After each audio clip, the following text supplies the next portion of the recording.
Once upon a time, a bride dreamt of her castle, a home with white shutters, perfect light, and space for her golden retriever she already named. And once upon that same time, a groom promised her the world, or at least a mortgage. He was handsome, confident, charming, and looked nothing like a frog. I'm Sherry. Welcome back to the BrideLawyer Podcast, the Newlywed Files, where fairy tales grow up and meet the fine print. And I'm Morgan. Last week, we slayed the wedding dead dragon. This week, we're buying our first castle and learning that sometimes the biggest transformation isn't the kiss, it's the contract. Buying a home together is magical, but it's also one of the biggest legal decisions you'll make as a couple. Before you hang the home sweet home sign, you need to understand that sometimes not so romantic things such as title. Title is how you legally own your castle, and it matters far more than most couples realize. Most people just sign whatever the realtor or the banker hands them without understanding the difference between joint tenants, tenants in common, or tenants by the entirety. And that tiny little choice determines everything.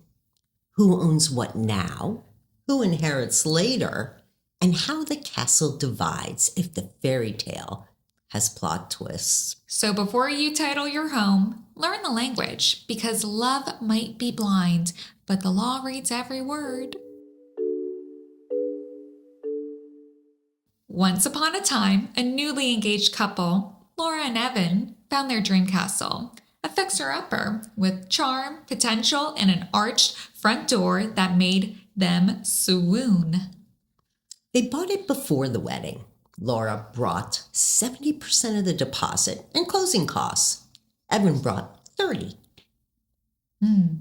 Their cheerful realtor said, "You're a couple. Just put it as joint tenants.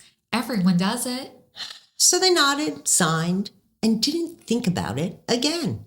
Not after the wedding, not after the renovations, not ever. The champagne popped, the keys jingled, and love moved in. Over the years, Laura invested real money. The roof, the kitchen remodel, the appliances, the repairs. Evan handled the TV placement and the Spotify playlists. They called it a partnership. The law called it joint ownership. And joint ownership does not care who paid for what. 5 years later, they divorced amicably. They expected a simple split. But their joint tenants title meant automatic 50-50 ownership, no matter who contributed what.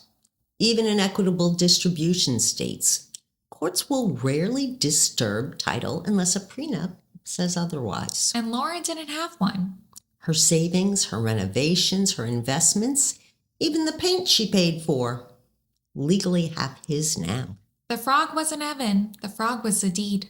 When Laura came to us, she wasn't angry. She was blindsided by a title she didn't understand when she signed it. And this is the truth every grown-up fairy tale hides. Title controls ownership. A prenup controls fairness. If you have neither, the state controls everything. Without a prenup to override the title, the law treated Laura and Evan as if they had contributed equally. We negotiated a buyout, but it was expensive. And the emotional cost was realizing that one uninformed decision years ago was now running her life. One conversation before signing could have changed her entire story. But fairy tales get new chapters. Years later, Laura fell in love again, this time with a partner and a brand new house. And this time she did things differently, 2 of them. First, she signed a prenup stating that her separate contributions would be returned to her before there's any split. Second, she and her partner titled their home as tenants by the entirety. giving them strong protection and automatic survivorship.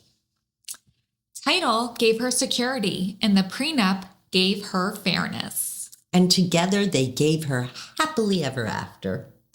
A modern fairy tale, equal parts heart and homework. Here's where Laura got it right the second time. Understand ownership types. Joint tenants mean automatic 50-50. Tenants in common lets you choose the percentages.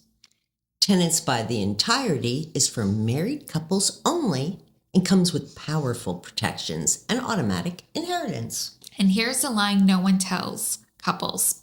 Title determines ownership unless a prenup overrides it. Next, coordinate your title with your prenup. If the prenup says one thing and the deed says another, courts may follow the deed. And if you don't have a prenup, then the title becomes the entire story. Finally, document your contributions, deposits, improvements, mortgage payments, gifts from family. Judges rely on proof, not memories. So before you buy a home together, ask yourselves, what title makes sense for us today? Should we change it after marriage?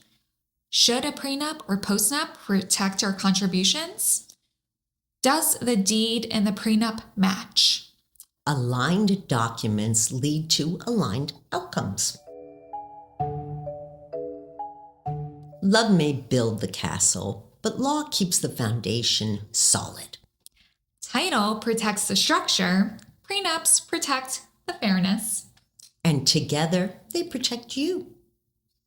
That's it for the Frog Prince and the Home Deed. Next time, the will and the way. Because for a happy honeymoon, couples need more than vows.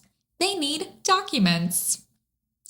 Follow BrideLawyer on Instagram and subscribe wherever you listen. 2 generations, 2 lawyers, 1 marriage at a time.